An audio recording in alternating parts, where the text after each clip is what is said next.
आशुतोष भाई,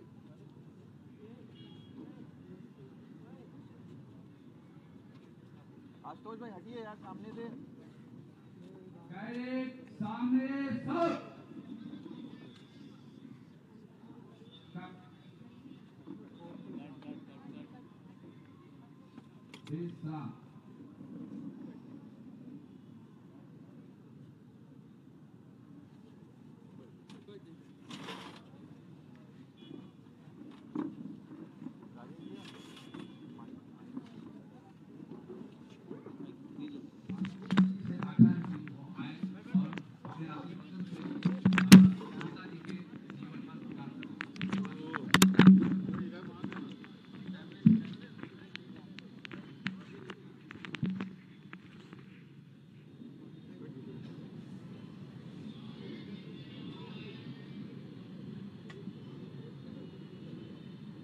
भारत की आजादी के महानायक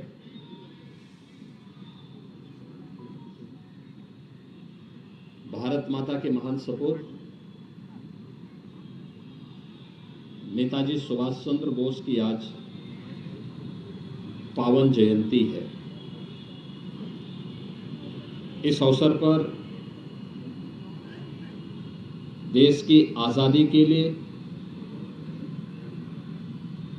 नेताजी के नेतृत्व में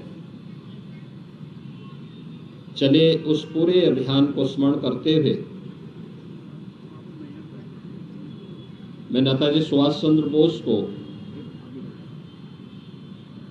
उनके योगदान के लिए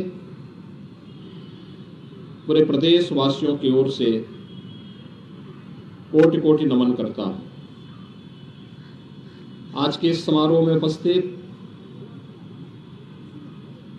लखनऊ की महापौर श्रीमती सुषमा कड़कवाल जी, माननीय विधायक श्री नीरज बोरा जी, विधान परिषद सदस्य श्री अवनीश सिंह जी, अंगद सिंह जी, श्री लालजी प्रसाद निर्मल जी, आज के इस कार्यक्रम में उपस्थित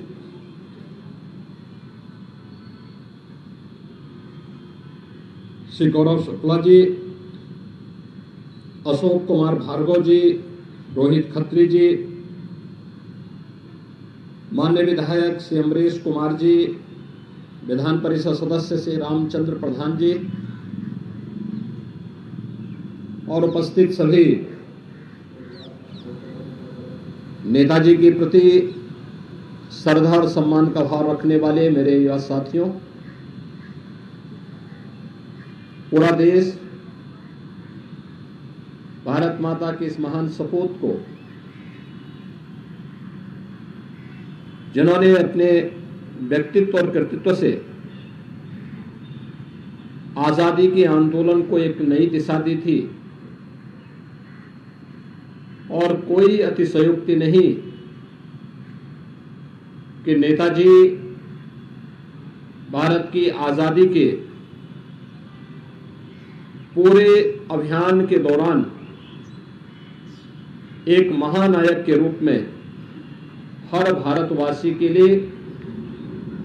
बड़े श्रद्धा और सम्मान का स्थान रखते हैं। वर्ष 2021 में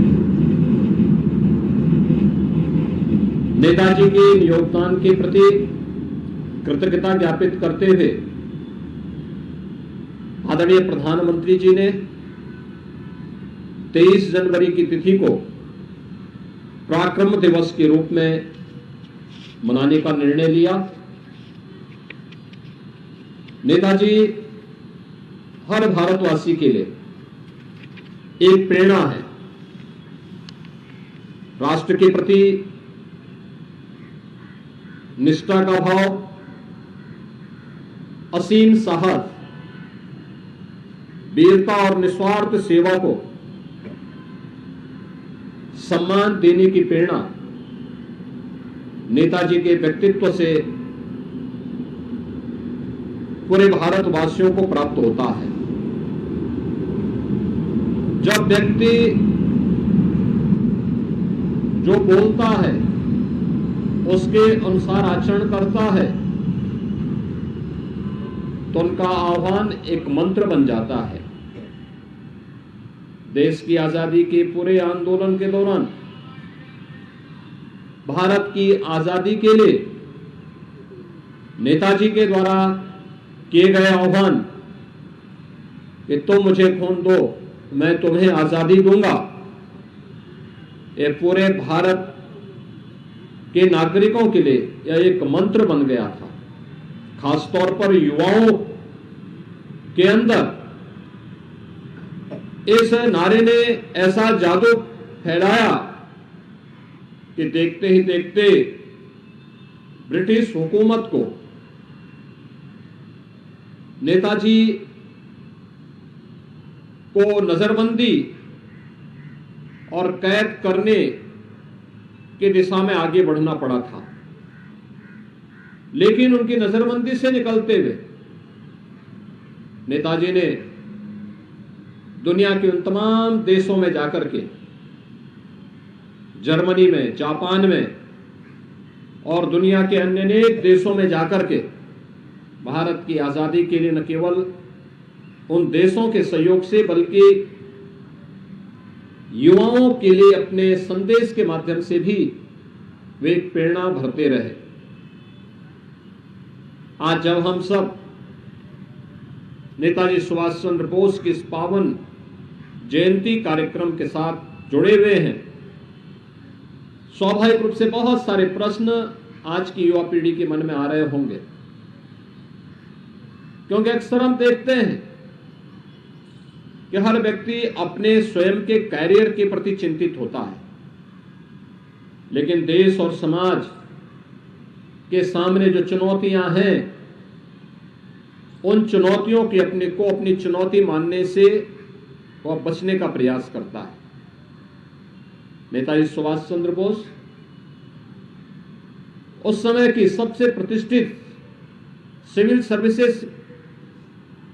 की सेवा में चयन होने के बावजूद उन्हें विदेशी हुकूमत के अधीन सेवा करने में परहेज था, इसलिए उन्होंने नौकरी छोड़ी। भारत माता की स्वाधीनता के लिए उन्होंने अपनी नौकरी को तिलांजलि दी। यही नहीं, वह एक ऐसा कालखंड था जब साधन के अभाव थे, यह देश गुलाम था, तमाम प्रकार की आपदाएं थी, गुलामी तो थी ही, आपदाएं भी थी। कभी प्लेग की बीमारी फैलती थी, कभी सूखा और अन्य तमाम प्रकार की चुनौतियों का सामना देश को करना पड़ रहा था। उन स्थितियों में सेवा भाव कैसे होना चाहिए, इसकी भी मिसाल उन्होंने अपने उस समय के युवाओं की टीम के साथ मिलकर के बंगाल और देश के अन्य तमाम क्षेत्रों में जाकर के उस प्रकार के अभियान के साथ जुड़ करके युवाओं के लिए एक नई प्रेरणा अपने संवेदना के माध्यम से भरने का कार्य किया। और जब विदेशी हुकूमत से देश को स्वाधीनता कराने की बात आई तो उस पूरे आंदोलन में बढ़ चढ़ करके भाग लेकर के कौन व्यक्ति साथ है कौन नहीं है इसकी चिंता किए बगैर उन्होंने इस पूरे आंदोलन को नेतृत्व प्रदान किया। आज यही कारण है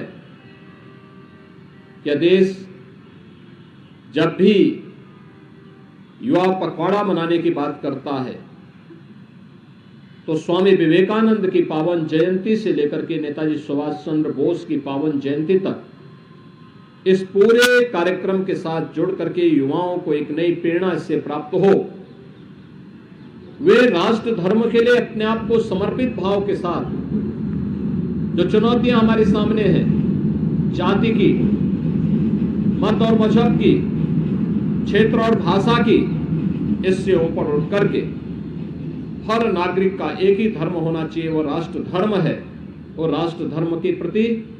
पूरे समर्पण भाव के साथ कार्य करने की प्रेरणा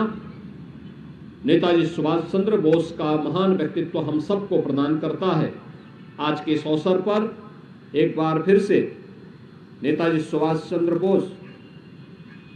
की महान सेवाओं के लिए कृतज्ञता ज्ञापित करते हुए मैं उनके प्रति प्रदेशवासियों की ओर से कोटि कोटि नमन करते हुए अपनी वाणी को विराम देता हूं। धन्यवाद। जय हिंद। बहुत धन्यवाद। अब मैं आग्रह करता हूं कि रोहित खत्री जी और अशोक भार्गव जी के द्वारा